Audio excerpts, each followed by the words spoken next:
Ayya jirra jirtu hordoftoonni chaanaalii Asaallaaf Ishoo jalatti argamtan hundi keessanuu bakka jiraattan isiniin jedha. Akkam jirtanii fayyaa keessanii jirra kinoo dhageenya sa'aatii kanaan kan nu ga'e Waaqayyoo yaa eebbifamu isiniin jedha. Akkam jirtu nagaa keessanii jajjabaattu. Namoonni chaanaalii kiyyaaf haaraa taatan sabskiraaybii laakii gochuu hin dagatina. Maatii keenyatti dabalamaa isiniin jedha. Namoonni isinitti tole laakii sabskiraaybii na godha. Namoonni isinitti hin toles bira kutuu dandeessanii yaada rakkoon qabu. Laakii yoo walii goone garuu waan agas mara ulfaatu natti fakkaatu. Osoo wal jajjabeessinee bakka dogongora qabnutti dogongora keenyarraa wal sirreeffannee wal cabsuu dhiisnee wal xiqqeessuu dhiisnee ta'anii iddoo kanatti dogongora qabda iddoo kanatti sirreeffadhu waliin jennee waa baay'ee walirraa hubannaa garuu Oromoon agas mara waliif hin tattaafatu wali naafaa ishiin na caalti abaluu na caalaa inni na caalaa jedhu santu iddoo keenya jira waan ta'eef wal jajjabeessuun nu bira hin jiru wal xiqqeessina. Ani yoo beekee namni sun na caalaan jedha nama sanitti himuu hin danda'u. Namni sun yoo beekee ishiin na caaltedha natti himuu hin danda'u. Inaaffadha waan ta'eef. Odoo inaaffaa dhiisnee tooni wal xiqqeessuu dhiisnee tokko taanee tooni osoo iddoo jirrutti wal jajjabeessinee dhugaan akka Oromoo addunyaa tana jijjiiruu hin jiru. Garuu maaltu wal xiqqeessee beektu wal arrabsuu fi walii ashoofa keenyatu nu xiqqeessee ammallee du'aas nu iraarsaa jira jechuudha. Osoo nuti tokko taane tooni waan hojjennu san irratti hubannee tooni osoo wal jajjabeessine dhugaan akka Oromoo riikardii cabsuu hin jiru jechuudha. Baay'inaanis taanaan haga Oromoo baay'atus hin jiru. Innaa YouTube kanarratti agas mara nama jajjabeessuu hin jiru. Oduu TikTokii ta'ee sa'aatii 24 keessatti nama 100,000 si ilaala.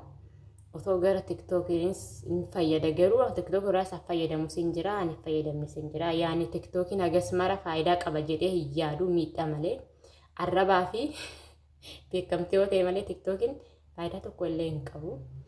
Yaani namni itti beekes immoo faayidaa qaba. Namni feemasoonni jechuudha isaan warri itti beeku hojjechuu isaa beeku hin hojjetu. Warri hojjechuu isaa hin beekne immoo arraba qofaa jechuudha faayidaan isaa.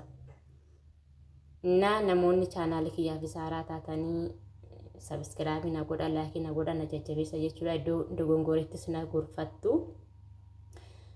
Nuti oggaa mana madaabii keessa jiraannu kana otoo wal jajjabeessine gaafa biyyatti galle immoo daraan itti cimnee hojjennaa jechuudha. Sa'aatii qabnurraa jechuudha. Daqiiqaa 5 daqiiqaa 6 irraa kunnee tooni as ba'uun keenya dhugaa baay'ee cimuudha jechuudha. Ijoolleen biyya Arabaa mana madaabii keessa dalanu jechuudha akkuma koo. Kanaaf chaanaalii kiyya sabskiraaybii laakii gochuu hin dagatinaa isiniin jedha. Walaa jajjabeessinu wal cabsuu dhiisne tooni komantiidhaanis wal arrabsuu dhiisne waan walirraa barachuu qabnu walirraa haa barannu. Iddoo dogongorrittis wal gorfanne iddoo wallaallettis walirraa barachaa jechuudha. Kanas hin jedha haala maalan qabadhee dhufe seetu biraankiin godhadhee tanaan sodaadha. Ani nama biraankii godhee hin beeku. Namnis biraankii na godhee hin beeku. Biraankiin godhee mucayyoo wayii jechuudha keessumminnatii nu bira dhufte. Obboleetti madaamitii bira hojjetti jechuudha. Itoophiyaanidha. Afaan warra keenya kana haasofti. Afaan warra keenya kana haasa'ee tooni ittiin biraankii sana hojjechuu waan hin beekneef sodaadhee kaameeraa banee tooni jechuudha. Kaameeras daqiiqaa baay'ee lakkaa'ee sodaadhee tooni kaameera koo cufadhee gara viidiyoo kootti dhufee jechuudha. Ofuma kootii fi maaliif sodaadhee beektu afaan ishee haasa'uu hin beeku waan jedhanii biraankii ishee godhasan hin beeku garuu biraankii godhuudhaaf immoo yaadan qaba. Afaan ittiin haasa'ee tooni biraankii godhu san hin beeku. Yoo nani afaan Oromoo itti haasa'ee ija keessa na laalti. Yoo nani nyaadhu jedheen hin teessi. Ishiinis yoo nyaadhu naan jette waan ishiin naan jettu hin beeku waan arrabsitu natti fakkaata.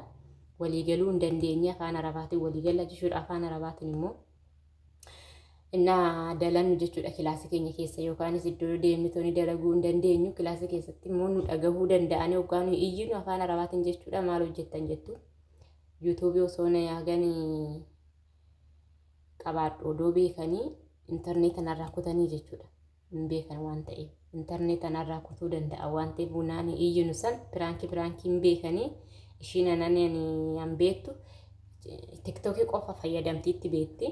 YouTube akka fayyadamuu hin beektu. YouTube akka fayyadamuu beennani intarneetanarraa kutti jechuudha. Aadii rakkoon qabu kuttu san shabakaan kun. Qalabadha waan ta'eef rakkina hin qabu dhimma ishiitii isaa mucayittiin beektu afaan gara warra keenya kanatti haasofti guyyaa wayii jechuudha. Alaabaa lumuxxii kana uffattee tooni dhufte. Madaamin tiyya maaliif ati san qabdu maaliif hin uffanne alaabaa keessan kana naan jette. Isheen isa qabattee dhufti jechuudha. Giseen mara isa uffattee dhufti. Aadii rakkoon qabu ani hojjechuudhaaf an biyyaa ba'e malee ani siyaasa hojjechuudhaaf biyyaan baane rakkina hin qabu. Nan jaaladha keessumminnatii dhufte waan ta'eef waan ishiin jaalattu san nan kennaa fi hin taphanna adda deemna jechuudha. Akka ijoollee ammaa kana maalii ijoollee lumuxxii uffattee warri lumuxxii maaxxii goote as goote achi goote hin beeku wal jaalanna. Isheenis waa'ee kana siyaasni kun maal akka ta'e hin beektu zimmitteetuma ofitti xamxamtee deemti. Akkas malee waan nu miidhu tokko hin qabu jechuudha. Waliigala afaan arabaatiin waliigaluu hin dandeenya. Afaan arabaatiin immoo naasawun san nu dhagaha waan ta'eef internet hedduun bakka battaluma sanitti nurraa kotan jechuudha shabaka. Naaf hin kennitu jechuudha narraa kutti. Damtee baay'ee hammaattudha. Suluma oofsa qabnuuf suluma dandeettii qabnuuf sa'a amma haga kana bira hojjenna malee madaamonni keenya baay'ee amaxanyaadha. Yoo nyaatte sin jaalatanii yoo uffatte sin jaalatanii isumarra dabarreetuma immoo hundi keenya sa'aatii keenyarraa aarsaa godhannee toonii miidiyaatti baanee hojjechuun keenya waan gaariidha jedhee yaada. Kanaaf otoo nuti akka cinqamte kana keessatti dabarree toonii waliif yaannee viidiyoo nuti gadhiinne san laayikii sabiskiraabii walii goonee wal jajjabeessinee iddoo guddaa geenya jedhee yaada. Kanaaf chaanaala kiyya sabiskiraabii haaraana godhaa jechuudha. Sabiskiraabii inna chaanaala kiyya sabiskiraabii laayikii gochuu hin dagatinaa isiniin jedha. Kanaaf wanti hunduu obsa barbaachisaa yoo obsa qabaanne iddoo guddaa hin geenya jechuudha. Kanaaf walaa jajjabeessinu laayikii waliif haa goonuu viidiyoo keenya jechuudha. Sheeris warri yuutuubara gurguddaa taatanii sheer nu godhaa jechuudha. Walaa jajjabeessinu.